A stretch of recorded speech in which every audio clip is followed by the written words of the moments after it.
Damai antara kedua negara, kita terhubung bersama pakar politik luar negeri, ada Pak Pitan Daslani. Selamat siang Pak Pitan, apa kabar? Selamat siang, baik sekali. Baik. Apa kabar di studio? Baik juga. Pak Pitan, ini Presiden Amerika Serikat menyebut membatalkan serangan ke Iran karena Iran sudah setuju pada poin-poin kesepakatan termasuk tentang nuklir.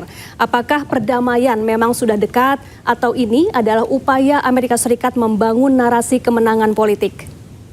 Begini, yang terjadi sebetulnya itu adalah Presiden Trump mengumumkan bahwa kesepakatan sudah difinalkan oleh kedua belah pihak dan akan ditandatangani pada hari Minggu tanggal 14 Juni di sebuah negara Eropa.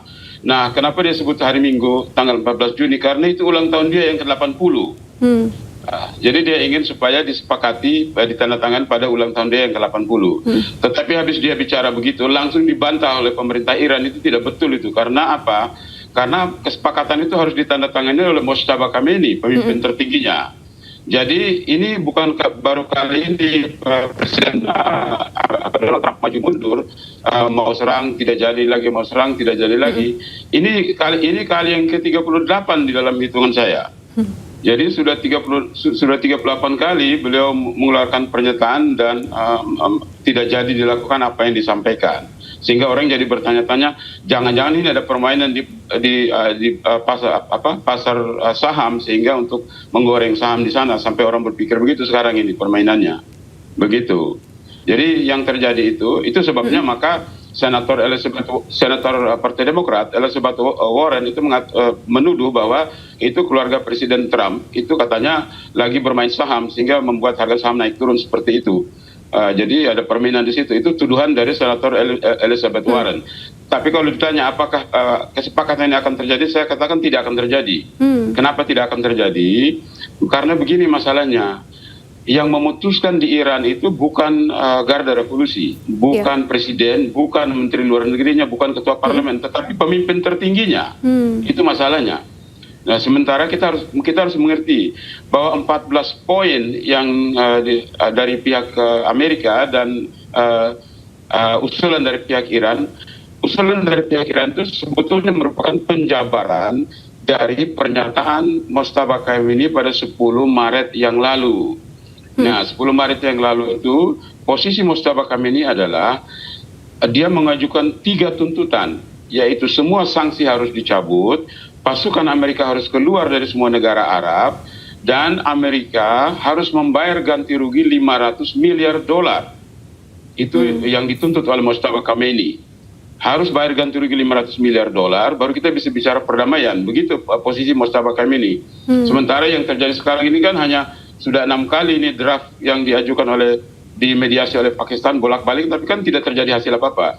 Jadi dalam observasi saya yang disampaikan oleh Presiden Trump bahwa besok hari Minggu akan menandatangani perjanjian, itu mungkin yang akan terjadi itu hanya perayaan hari ulang tahun Presiden Trump yang ke-80.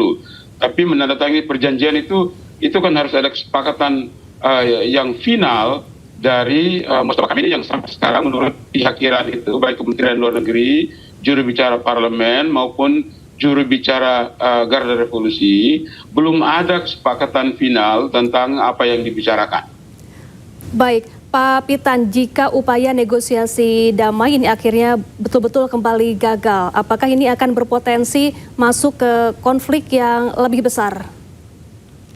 Begini, hari Kamis malam kemarin itu, Presiden Trump berbicara di telepon dengan Perdana Menteri Netanyahu untuk meyakinkan Perdana Menteri Netanyahu di Israel bahwa kepentingan Israel akan terakomodasi di dalam kesepakatan MOU yang akan ditandatangani.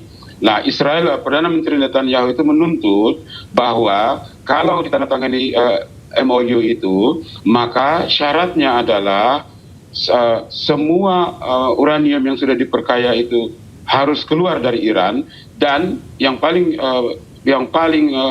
kuat tekanan dari Perdana Menteri Netanyahu adalah semua fasilitas nuklir Iran harus dihancurkan. Jadi semua centrifuge dan semua fasilitas itu harus dihancurkan. Selama masih ada fasilitas nuklir itu Iran, maka kesepakatan apapun yang ditandatangani oleh Iran dan Amerika itu tidak ada manfaatnya dan tidak ada pengaruhnya bagi Israel. Israel akan terus menyerang Iran. Jadi meskipun ditandatangani kesepakatan itu dengan terjadi penandatanganan, tapi selama masih ada fasilitas nuklir Iran di Iran, maka Israel akan tetap menyerang dan menghabisi sampai dia ingin membom supaya semua fasilitas nuklir Iran itu harus dihapus sama sekali. Itu yang pertama. Yang kedua, dia minta bahwa program pengembangan rudal balistik itu harus dibonsai. Jadi dikerdilkan supaya Iran tidak punya lagi kemampuan untuk menembak ke Israel. Itu tuntutan dari Israel. Nah, dengan begini posisinya, maka sudah bisa kita simpulkan tidak akan pernah terjadi perdamaian antara Iran dengan Israel, sehingga Amerika ini hanya bermain diplomasi saja untuk menggoreng saham, pasar saham, dan mempermainkan harga minyak. Tapi jangan lupa, ketika semua orang lagi sibuk bilang Selat Hormuz sudah ditutup, kemarin pagi Presiden Trump itu keceplosan mengatakan bahwa ternyata semasa perang ini Amerika telah diam-diam melakukan operasi senyap untuk membawa keluar 100 juta barel minyak dari Selat Hormuz dan dijual ke pasar bebas. Itu pernyataan Presiden Trump. Nah, sehingga antara berita yang kita dengar atau kita baca dengan kejadian sesungguhnya di lapangan perang, di medan perang itu tidak seperti itu gitu. Begitu peristiwanya. Jadi selama Israel, selama Iran masih punya fasilitas nuklir, maka perdamaian tidak terjadi. Itu yang dibicarakan antara Perdana Menteri Netanyahu dan Presiden Trump hari Kamis kemarin. Sehingga ketika Presiden Trump katakan bahwa besok hari Minggu itu mau tanda tangan perdamaian, menurut saya itu wishful thinking ya. Tidak akan terjadi itu. Ya, selain tentang nuklir yang tadi dikatakan mustahil untuk bisa disepakati, ini Iran juga kan meminta agar kesepakatan damai juga menyepakati agar Israel tidak atau berhenti menyerang Lebanon. Apakah ini bisa terwujud dalam upaya negosiasi damai ini, Pak Pitan? Israel tidak akan bisa berhenti perang dengan Iran selama Hezbollah masih menyerang Israel. Itu posisi kedua negara seperti itu. Tapi saya mau katakan begini, saat ini terjadi perubahan drastis di dalam politik keamanan di Lebanon karena Presiden Yosef Aoun dan Perdana Menteri Nawaz Salam itu sepakat bahwa untuk melucuti senjata Hezbollah itu sudah terjadi sejak bulan Maret secara diam-diam. Nah, ini yang berlawanan dengan keinginan Hezbollah karena ketika Israel menyerang, maka Hezbollah dibutuhkan untuk membalas. Tetapi Presiden Yosef Aoun katakan ini sudah lebih dari 3.600 warga saya meninggal gara-gara perang ini bukan perang saya, tapi Iran mengekspor perang ini ke sini lewat Hezbollah sehingga warga saya yang meninggal. Makanya Presiden Yosef Aoun itu kirim Menteri Panglima Militernya, Jenderal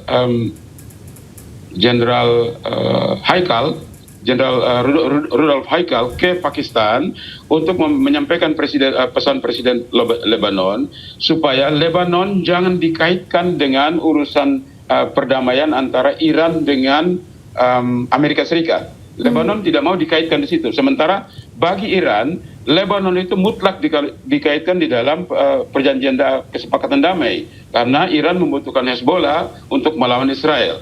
Padahal posisi pemerintah Lebanon aja sekarang itu sudah berubah, tidak seperti lalu. Posisi sejak minggu lalu itu posisi Perdana Menteri Lebanon adalah itu perang kalian, jangan bawa ke sini. Kalau kalian mau damai sendiri sini, tapi jangan jadikan Lebanon sebagai syarat untuk perdamaian kalian berdua. Itu posisi daripada Perdana Menteri Nawaz Salam, Presiden Yosef Aoun, dan Ketua Parlemennya. Seperti itu. Nabih Berri, seperti itu, tiga tokoh besar itu posisinya seperti itu, sehingga ke depan ini yang kacau nanti itu Lebanon karena Hezbollah itu bukan saja tentara, Hezbollah adalah partai yang punya massa komunitas Syiah yang sangat besar di sana dan akan terjadi kekacauan baik di parlemen karena dari 128 anggota parlemen Lebanon itu 15 kursinya itu adalah orang Syiah, orang Hezbollah. Sehingga di parlemen sendiri akan terjadi bentrok, sementara di pemerintah Lebanon ingin melucuti senjata Hezbollah. Nah ini makanya yang saya mau katakan begini, ini perang antara Israel dengan Lebanon ini dijadikan syarat untuk perdamaian antara Iran dan Amerika Serikat. Masalah terbesarnya itu sebetulnya ada di PBB, karena begini, ini sudah 48 tahun mereka perang Israel dengan Lebanon ini, tetapi tidak ada yang bisa mendamaikan. Kita ada di sana, ada UNIFIL yang diterjunkan oleh Dewan Keamanan PBB, di mana Indonesia kontribusi 1.200 pasukan ke sana.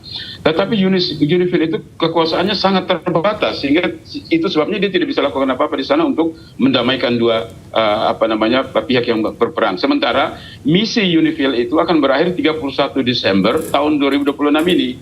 Jadi kalau tidak dibentuk pasukan yang baru ke situ, sedangkan ada UNIFIL saja mereka perang terus, apalagi kalau tidak ada UNIFIL. Itu seperti pertandingan bebas, perkelahian bebas, itu tidak ada orang yang bisa mengontrol.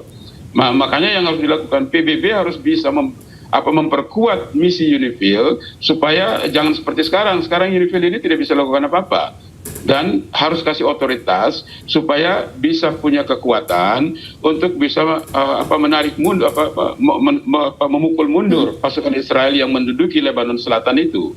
Seperti itu. Karena Israel sudah masuk lebih dari 30 km di dalam wilayah Lebanon, dan Perdana Menteri Netanyahu berikan instruksi untuk menyerang terus sampai ke Beirut. Nah, kemarin minggu lalu itu kan mereka hantam di sebelah selatan kota Beirut itu.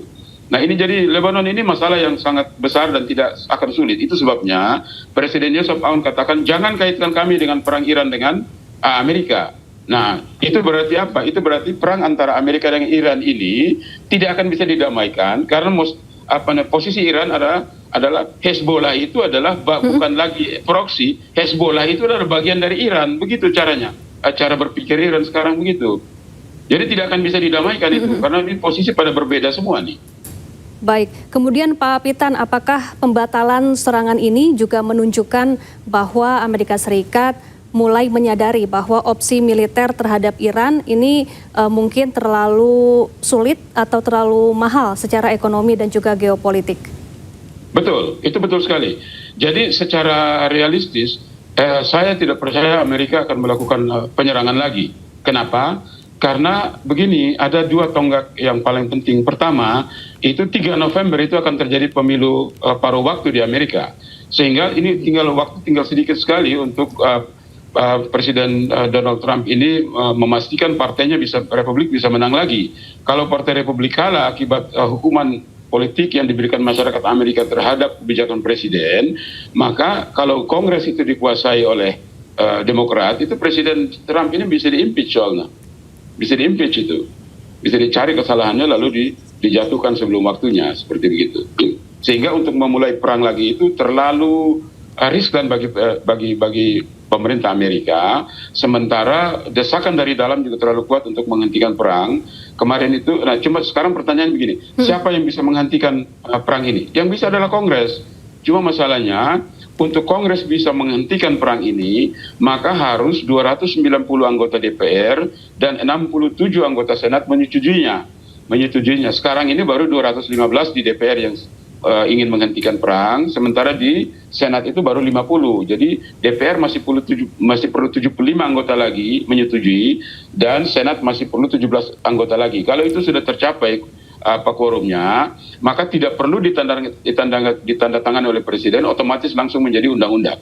Dan wajib diberlakukan seperti itu. Oke, baik. Pak Pitan, Israel kan selama ini menjadi pihak yang paling keras terhadap Iran.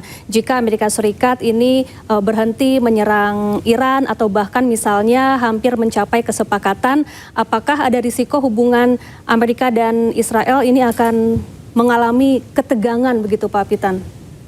Begini, kita harus lihat bahwa pemilu legislatif di Israel itu akan terjadi pada tanggal 27 Oktober tahun ini. Sehingga Perdana Menteri Netanyahu ini sekarang sedang mencari alasan untuk bisa mempertahankan partainya. Tetapi begini, konstelasi di Israel itu begini, terlalu banyak perlawanan dari dalam negeri sendiri, karena sekarang itu masalah yang saat ini sedang bergulir adalah kelompok Haredi. Kelompok Haredi itu adalah orang-orang yang ultra ortodoks, Jewish ultra ortodoks itu sedang bertikai dengan pemerintah, karena Departemen Pertahanannya itu meminta supaya IDF, pasukan Israel itu harus ditambah 12.000 pasukan lagi, 12.000 tentara baru. Nah, sementara 12.000 tentara baru ini ingin direkrut daripada komunitas Haredi, komunitas ultra ortodoks Yahudi itu. Nah, ini kelompok ultra ortodoks ini protes, mereka tidak setuju karena mereka katakan kelompok anak-anak muda umur 18 sampai 24 tahun itu diwajibkan untuk belajar Taurat. Dan kemarin itu mereka katakan bahwa belajar hukum Taurat itu sama pentingnya dengan menjadi anggota IDF karena sama-sama untuk menjaga negara, seperti itu. Jadi di dalam sendiri mereka lagi bentrok soal itu karena kelompok ultra ortodoks tidak mau generasi muda itu direkrut menjadi tentara.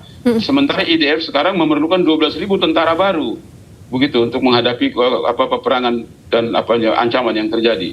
Jadi di Israel ada masalah itu. Sementara tanggal 27 Oktober ini ada pemilu legislatif dan Perdana Menteri Netanyahu belum tentu bisa melanjutkan kepemimpinannya, jabatannya. Kenapa? Karena saat ini penantang dia yang terberat itu adalah mantan Perdana Menteri Naftali Bennett. Dia lebih rasional cara berpikirnya dan sekarang ini dalam bacaan saya dia akan bergabung dengan Yair Lapid, dia akan bergabung dengan Itamar Ben-Gvir yang dipecat oleh yang mengundurkan diri dari kabinet Netanyahu. Dan kalau tiga ini bergabung, itu Netanyahu bisa dikalahkan dalam pemilu 27 Oktober nanti, seperti itu. Nah, kalau Netanyahu dikalahkan dan Perdana Menteri baru itu Naftali Bennett, saya kira politik Israel tidak akan seperti sekarang. Politik militer Israel tidak akan seperti sekarang. Baik, terakhir Pak Pitan, setelah Amerika Serikat batal menyerang Iran habis-habisan, sementara itu Amerika masih memblokade pelabuhan Iran di Selat Hormuz, Iran juga masih menutup Selat Hormuz. Prediksi Anda, apa lagi yang akan terjadi selanjutnya? Iran masih punya satu kartu as lagi, dia bisa menutup Selat Bab el-Mandeb. Itu kalau dia tutup, berarti terusan Suez tertutup, itu berarti kapal antara Asia, Afrika Utara, Asia dan Eropa itu tertutup sama sekali, sehingga yang akan terjadi adalah secara militer itu membuat sekutu-sekutu Amerika kesusahan, tetapi negara Eropa akan marah karena dia tidak bisa berdagang dengan Afrika dan Asia. Nah, Iran juga, kalau Iran tutup itu, berarti dia mengecewakan mitra-mitra dagangnya dengan Eropa. Di Eropa itu sebabnya. Itu sebabnya sampai sekarang dia belum mau tutup. Itu dia jadikan bargaining power aja gitu. Kalau dia tutup itu, berarti kan dia tidak bisa negara-negara yang lewat terusan Suez itu kapalnya tidak bisa lewat situ kan. Nah, jadi masih ini. Tetapi begini, Bab el-Mandeb itu kalau ditutup itu menguntungkan Houthi. Tetapi yang akan terjadi adalah di situ Laut Merah itu dipatroli oleh Angkatan Laut Rusia soalnya. Laut Merah dipatroli oleh Angkatan Laut Rusia, sementara Israel sendiri sudah berada di Somaliland, di Afrika Utara itu. Jadi itu bisa menjadi medan perang yang baru lagi tersendiri itu. Seperti itu. Tapi saya kira Iran tidak akan memainkan kartu as itu. Iran hanya akan memainkan Selat Hormuz ini untuk bagaimana caranya supaya dicapai kesepakatan yang menguntungkan semua pihak. Tapi Iran dengan Oman kan sudah menyepakati semua kapal yang lewat situ bayar $2 juta per kapal, kan begitu. Nah, ini yang Amerika tidak setuju gitu. Seperti itu. Baik, tapi kemudian kalau ditanya ke depan seperti apa, saya katakan perang ini masih akan berlanjut. Jangan berharap akan segera berhenti. Masih akan berlanjut. Kenapa? Karena Presiden Trump memulai perang ini, tapi dia tidak tahu cara mengakhirinya bagaimana. Dia memulai bisa, tapi mengakhirinya dia tidak tahu. Itu masalahnya. Baik, perang masih akan terus berlanjut, Selat Hormuz juga masih ditutup. Lalu apa dampaknya bagi dunia ke depan dan juga bagi Indonesia pada khususnya, Pak Pitan? Ya, bagi Indonesia itu kita, bukan saja bagi Indonesia, bagi semua negara, semua kapal yang lewat di situ itu akan tidak bisa keluar kan, kecuali yang dikawal oleh kapal Amerika keluar yang sudah bawa 100 juta barel minyak dalam 1 bulan terakhir ini. Tetapi begini, saya bilang begini, kalau Selat Hormuz itu ditutup oleh Iran, itu bagus secara strategi militer, tapi merugikan Iran secara strategi ekonomi. Karena menutup itu kan berarti Iran juga tidak bisa ekspor keluar. Begitu, 6 negara Arab tidak bisa ekspor keluar, Iran juga tidak bisa ekspor keluar, apalagi di belakang Selat Hormuz itu di Laut Oman, itu armada Amerika menutupnya. Jadi kalau itu terjadi double blockade seperti begitu, itu akan secara ekonomi, itu akan merugikan Iran sendiri. Karena dia tidak bisa ekspor. Apa artinya dia tidak bisa ekspor? Kan pemerintah tidak dapat pemasukan daripada pendapatan ekspor. Nah, kalau pemerintah tidak dapat pemasukan, berarti kan APBN-nya kan berkurang. Ya toh, subsidi dan bantuan kepada masyarakat juga akan berkurang, kan ke sana akan larinya. Dan itu akan menyusahkan masyarakat Iran sendiri. Itu sebabnya sekarang Iran pasang harga kan, kapal lewat situ harus bayar $2 juta kan begitu. Karena dia butuh untuk mendapat pemasukan untuk negaranya. Begitu. Jadi menutup Selat Hormuz itu merugikan semua negara. Baik, terima kasih Pak Pitan Daslani, pakar politik luar negeri telah bergabung bersama kami di Breaking News. Selamat kembali beraktivitas dan salam sehat. Terima kasih, terima kasih. Dan pemirsa jangan kemana-mana, Breaking News akan kembali sesaat lagi. Tetaplah bersama kami.